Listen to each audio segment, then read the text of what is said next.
Welcome back to Power Lunch. The South African Reserve Bank has made inflation the sort of cornerstone of its monetary policy. 3 to 6% is the target band.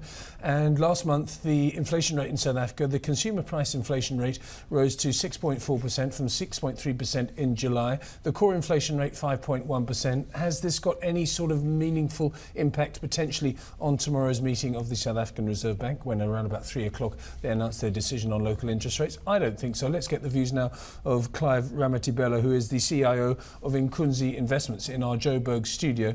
Clive, 6.4%. I mean, it's not great, a great increase, but it's creeping higher. Slightly worrisome. It is quite worrying, unfortunately, Lindsay, and I'm very worried in actual fact because the consumer is not having a good time at this present moment, and I'm starting to think maybe it's getting worse. I'm not seeing any positive things coming out. If I look at our market and I look at our retailers, nothing really nice and impressive there. And I still think, I was looking at the price of maize meal. This is just basic food. I mean, this is what, majority of South Africans go to sleep with at night. And that price of maize meal has gone up by 178% in the last 10 years. That is a concern for me. And at these levels, it's not looking good at all. No, 178% is absolutely massive. Incidentally, maize meal with chakalaka and a little bit of something else is very, very delicious indeed. But do you think that, actually on that point, are people trading up from maize meal as a South African black middle class emerges? Do you think in the future that will be a staple that we don't talk about, just like sorghum beer, for example? I pretty much doubt it. Not at the moment. The reason why I say that is because it's not just your low-income earners that are consuming maize meal, you've got upper class as well. I mean, I love my maize meal with my boerewors as well from time to time.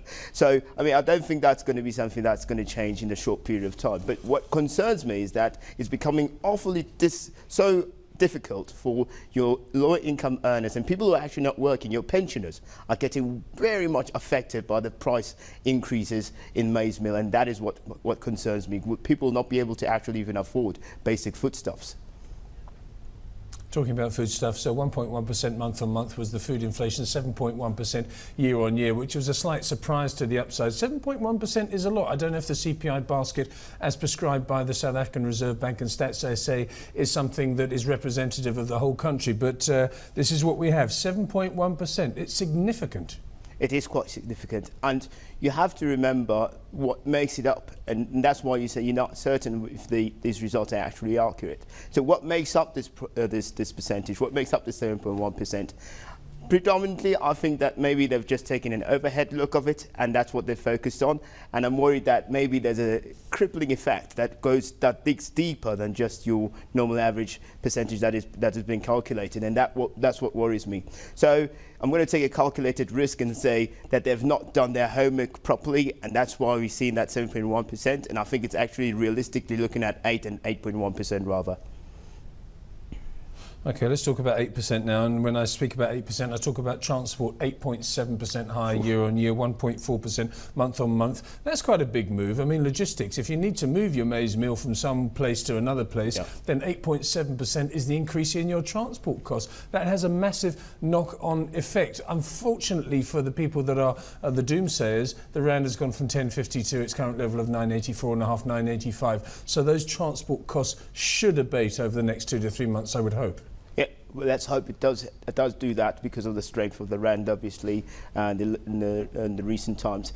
But what is of concern as well is that now if we go up to 8.1%, for example, we just mentioned there, and we're still talking about just basic transporting of goods.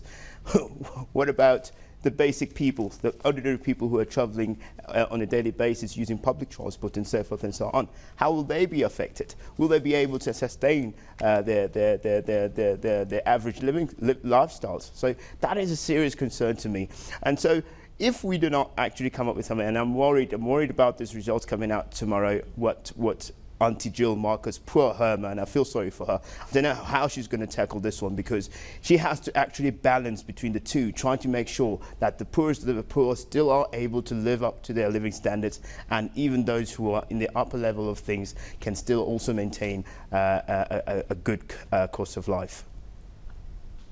You mustn't feel sorry for Jill Marcus. She's in total control. She's very organised. The only thing you must feel sorry for her about is the fact that she can't engage with people on fiscal policies. Monetary policy is in very good hands, Clive. Don't you worry about that. Let me have a read of something that was sent to me by Peter Assad Montalto from the Mirror in the last hour. He says, today's print and especially next month's back-in target should maintain the current market unpricing, it says here, of early rate hike risk. Fed this evening can obviously blow all this out of the water. The Fed, of course, is going to affect everybody's lives. I mean, we can do what we like tomorrow at 3:15 South African time, but if the Fed does something at 8:15 South African time tonight, forget about it.